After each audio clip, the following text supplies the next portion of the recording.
right, well, good morning, friends, family, fans, and Finish Line focused fantastically fine and fabulous folks. So today is Sunday morning, August 20th.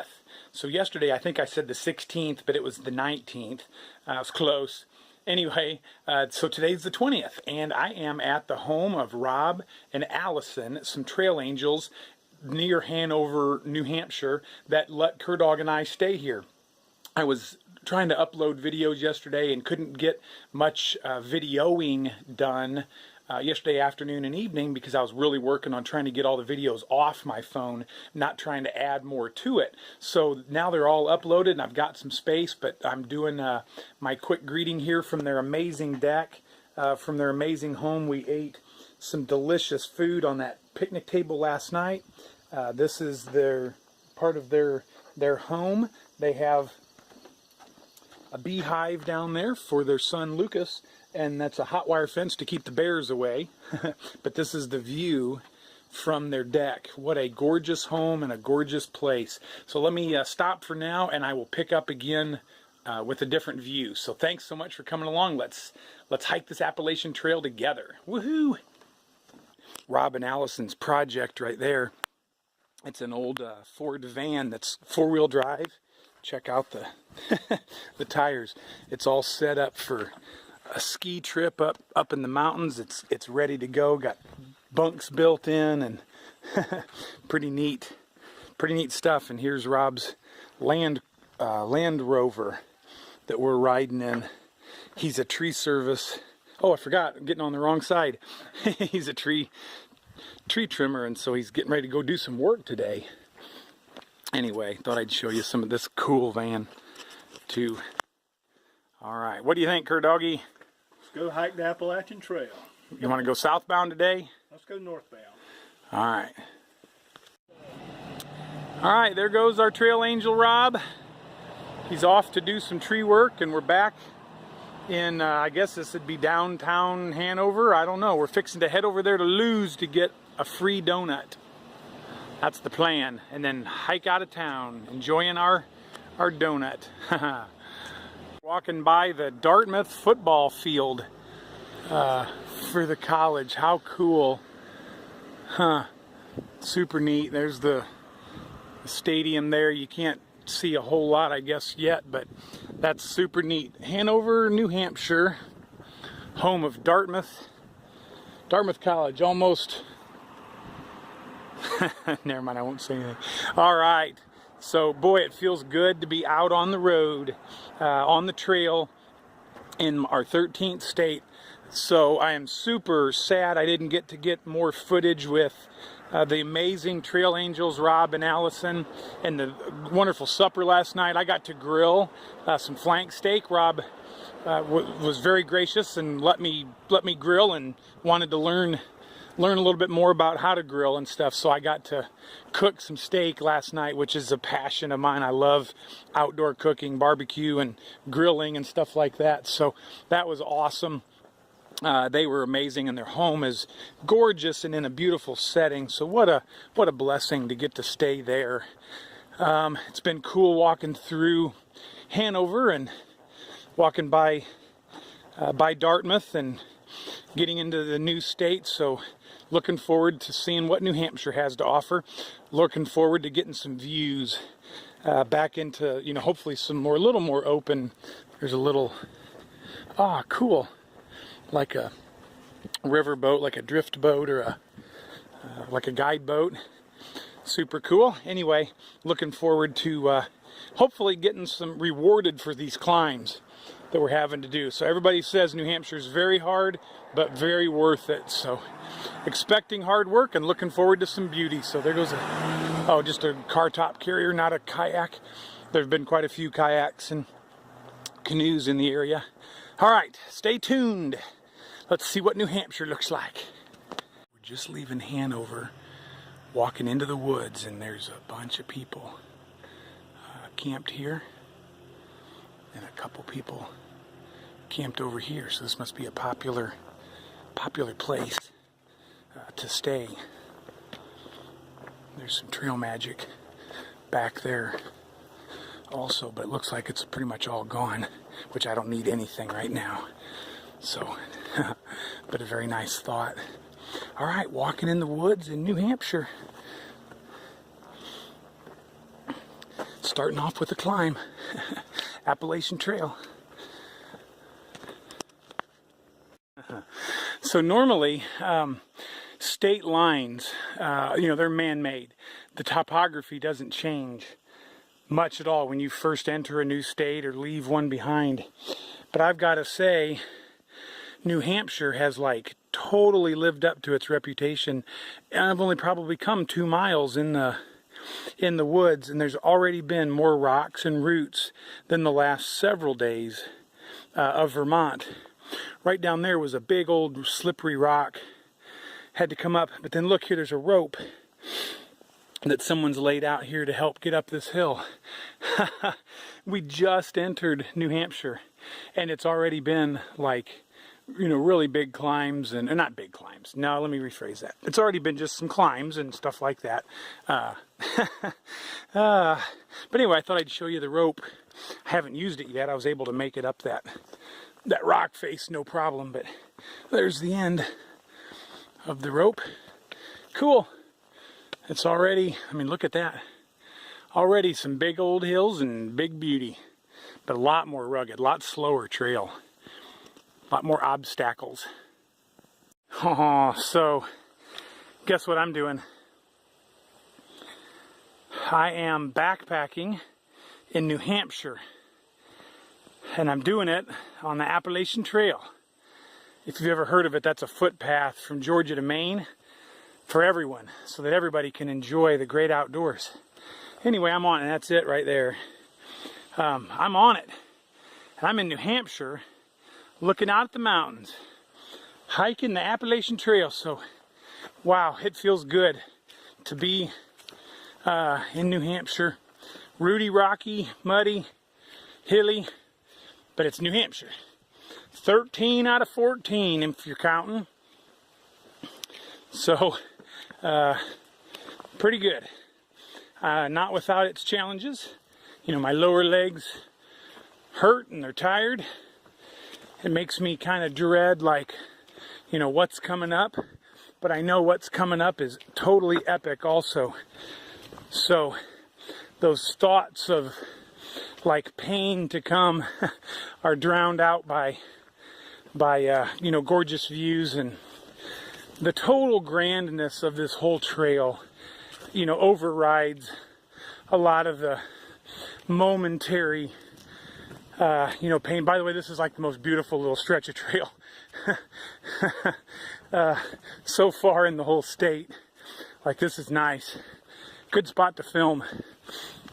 But anyway, yeah, the grandness of the entirety of the trail is greater than each daily, issues or setbacks. Let me talk about a mind game real quick that I've struggled with. Wonder if you guys have ever felt the same thing or may encounter it in the future.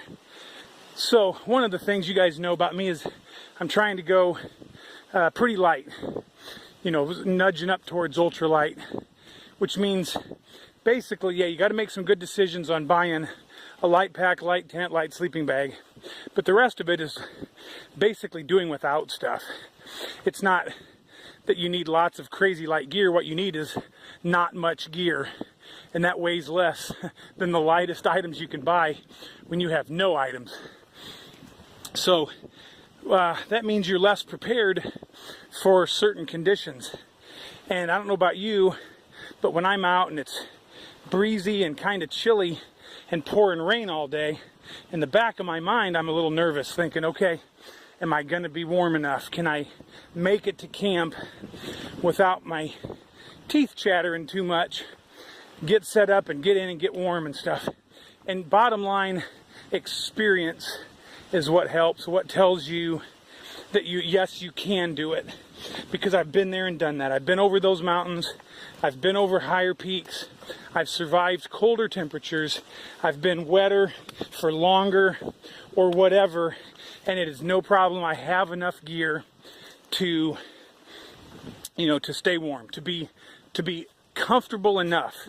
Remember, backpacking, especially pretty lightweight backpacking, is not about always being prepared and comfortable.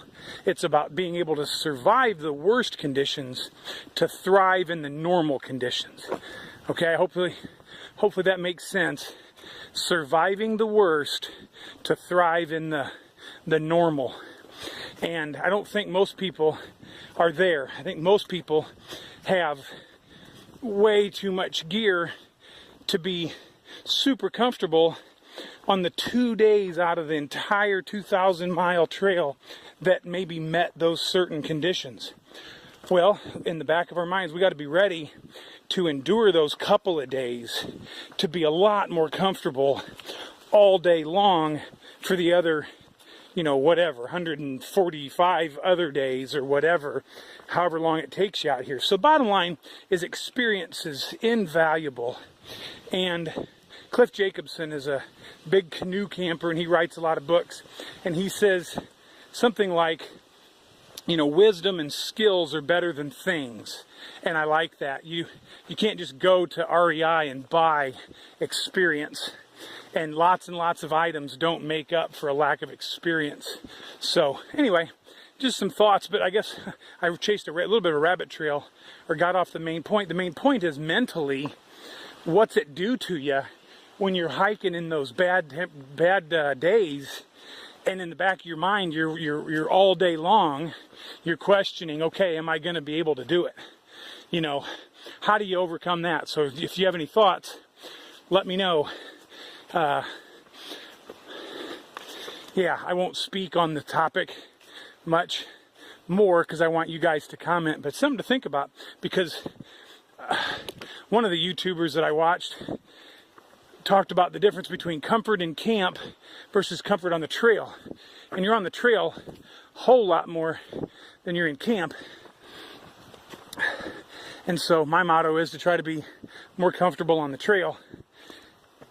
But that hopefully you guys never excuse being dangerously underprepared. That is not my point, So anyway, there you go. What do you think? I guess you can't see it down there. I wanted to film down there at Mink Brook, but literally a whole crowd of people showed up, and so I don't like filming, with a whole bunch of people around, so you can't see it, but stopped there at Mink Brook and got some water. So I cameled up back at the last brook. I went ahead and got a little water too, topped off my bottles and drank nearly half a liter. Drank another half at least while I was walking, maybe 3/4 of a liter. Got to Mink Brook and topped off my bottles, which gives me 1.5 liters. I got two 2.7 liter bottles.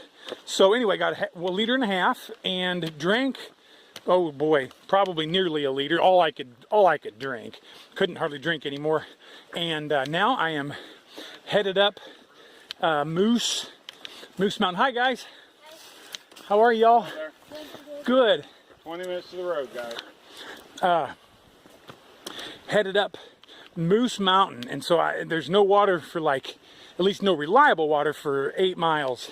So that's why I got cameled up and got a little extra water here. And so I am leaving Mink Brook and headed up Moose Mountain.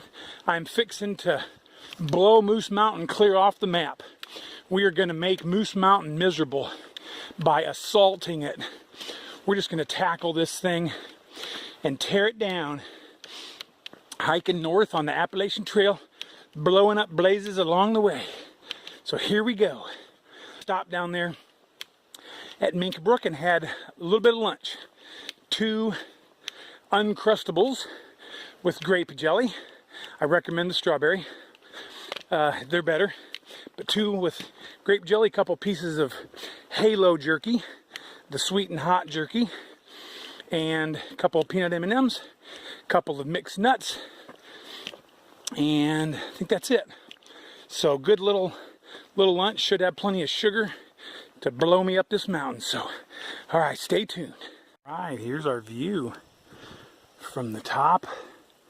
I guess it's the top. At least it's a view off of Moose Mountain, looking out over New Hampshire. So super cool. Can't see a whole lot, kind of hazy off there, but nice breeze. So again, we're back up here on top of Moose Mountain, looking out at this beautiful view from South Peak, they call that, and got a couple of friends up here sitting down enjoying the sunshine and the beautiful view, so I thought I'd take a minute and interview each one of them. So first is this very handsome young man sitting here. So tell us, yeah, beautiful headshot. That's kind of an inside story, but anyway, so tell us, yeah, who you are and where you're from first. My name's Darren. I'm from Centerville, Maryland, which is on the eastern shore of the Chesapeake Bay. All right, and how'd you get that trail name there, Darren? That is a trail name and also my real name. So I was born with it. Darren is going with his regular name for his trail name. Very cool. And he's got a dad whose name is Van Man, and been running into Van Man almost every day. And we're going to be camping at the same spot tonight. So what, I forget which question was I going to ask you. What's been your favorite spot? Yeah, what's kind of favorite memory or favorite event or location from the trail? I would say the one that comes to mind the best is really just a few nights ago. My dad and I were, I forget where we were, somewhere in Vermont, and we just stealth camped together up on top of a mountain. We had a view that was almost as good as this, maybe even a little bit better. And, you know, just the two of us, we just sat there and chatted, had some dinner, even hoofed a growler of beer up the hill, which was pretty sweet. Okay. Yeah, it's just a nice memory just to hang out with my dad for the night. Being with your dad on a beautiful spot on the Appalachian Trail. Awesome spot. I mean, it was so quiet. It was just the two of us. It was dark. We saw the stars. Wow. Nice. Well, thanks. That sounds like a great memory for a lifetime. Yeah. Perfect, Darren. Thank you. You're welcome. All right. So, got another friend up here that I've been meaning to interview for a while and hadn't seen her in a couple of days and finally ran back into each other. So, hey, good to see you. Tell us your name and where you're from. My name's Braveheart and I'm from Leesburg, Virginia. All right. And what's been, well, first of all, tell us real quick, how'd you get the name Braveheart? Kind of a neat story. I got Braveheart from a section hiker. He thought I was brave because there had been a lot of groups. It was day 3 on the trail. And then once we got to the top of Blood Mountain, he wasn't sure if he was going to go to the hostel. And then we decided we were both going to, but I was faster than him. So when I got to the hostel, I went ahead and bought his bunk so we would have a spot. So I'm brave and I have a big heart. Very cool. That's a neat name. It's not just Mel Gibson's famous movie that you're such a fan of. Yeah, she actually earned that name. Perfect. Well, what's been kind of the neatest, craziest, or like wildest moment on the trail for you? The wildest moment for me was when I was going over Big Bald and Little Bald in Tennessee right after Roan Mountain. It was about 65-mile-an-hour winds, about 70-mile-per-hour gusts with rain, and it was the first time I ever thought, wow, this is kind of dangerous. You see the metal, you know, markers flapping. I'm just thinking that's going to come out of the ground. I got completely knocked over to the ground 3 times from the wind. But wow. It was a crazy day. I felt like the balds were eternity of like never going to end. But it ended up being okay as soon as I was off them. How were the views up there? Well, I didn't really get any views. Oh, because it was raining? Okay. Yeah.